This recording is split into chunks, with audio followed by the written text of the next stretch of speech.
about Arizona. You got Pat Peterson. You got Chandler Jones. You have some really fine players. Isaiah Simmons is a stalwart for the future as well on this team. But it confused me because I'm thinking that you're going to... for that butt. You're trying to go to... I assume... You just didn't sound convinced. Well, I'll say this. Tampa Bay had a similar record to what Arizona had and won a Super Bowl the next year because they got one of the most amazing free agents that you could get. Now, does that apply to a Was that a Tom lineman? Brady comparison? Does that okay, so does that compare to a defensive lineman that's in the twilight of his career? Because if it does, then this makes sense. But if it doesn't, then I feel as though now I have to question J.J. Watt's sincerity and genuineness of why he tried to get up out of Dodge in Houston, which now makes me look at Deshaun Watson and say there is something going on in Houston. So for me, I look at it and I say, face value, I'm a tad bit confused by it. Because I thought he would have gone to a team like Kansas City, like Tampa Bay, take less money and get an opportunity to get a ring. But he got a good payday. I'm not counting anybody's money. I'm okay with it, G&J. It just confused me in terms of if you're trying to get that Super Bowl ring. I don't know that was the decision to make. Yeah, for me, when I first heard the news, first off, I'm going to say yes. I was surprised. And then I was like, what? And then I was a little disappointed. All of these reasons being because after listening to J.J. Watt, after calling their games this year, a couple of their games, and sitting down and talking to him and hearing the disgust in his voice, but the desire to just win, have an opportunity to win. I'm not talking about being competitive. I'm talking about winning. Like it all. That's what he really wanted going into the back end of his career. And then I'm letting it sink in a little bit more.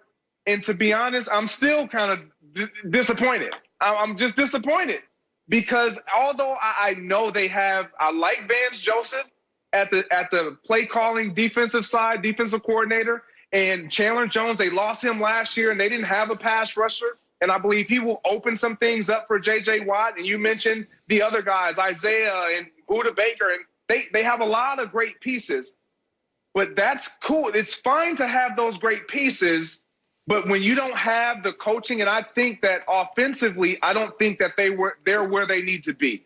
Offensively to where they can get it done. And he can truly have an opportunity to compete for a Lombardi trophy. That was my understanding of J.J. Watt and his desire to get out of Houston. Now, maybe things change because the money, what they were offering, which I understand that. I've been a free agent before, and I've made the decision to let me go get that dollar and put my family in a better situation as well. But the dollar was definitely more enticing. And I think that's what kind of skewed things a little bit for J.J. Watt, because if he really wanted to be on a contending team, a team that would almost be a lock for a Super Bowl, or you know that you're going to be playing at least deep into the postseason, your considerations would have been the Green Bay Packers, the Tampa Bay Buccaneers, Kansas City Chiefs. Like, in my opinion. Now, if he just wants to still be a player and he knows that he needs assistance and he needs some guys to create some space so he can be the J.J. Watt of old, I don't mind the situation, but I don't believe he's going to accomplish the ultimate goal. And when you're at year 10, going into year 11, and you are coming up on the end of your career, more so than not, winning is the priority. And J.J. Watt has made a ton of money, so I know it's not just about the money for J.J. Watt, but it's hard to look past the fact that he got the asking or the price that he got. So, I mean, at the end of the day, I'm happy for him, but I am shocked and a little disappointed, Rick. Look, there's no guarantee that he could have gone to any of those teams you mentioned, Greg, and that he was certain that he was going to get to a Super Bowl. There's nobody that's that dominant at this stage, I believe. But to answer the question, No, I'm not surprised. Did you guys hear what I read? $31 million, $23 million guaranteed for J.J. Watt at this stage of his career. And you're exactly right, Greg. I think he looked at it and said, I can't. First of all, I can't make that money anyplace else. I guarantee you nobody was coming close to that. Take at least 1-0 off of it in terms of what he was going to get. And for 2 years, I just can't see it. But the other part is J.J. Watt last season was his first complete in a while and the worst season by far that he completed overall. J.J. Watt did not look like the J.J. Watt that I'm used to watching on any level. I believe you're absolutely right. He feels like he needs a Chandler Jones to be the least bit effective. And then you got DeAndre Hopkins and you got where the Cardinals are. And I think there's a way for JJ to convince himself that taking the money isn't all about taking the money.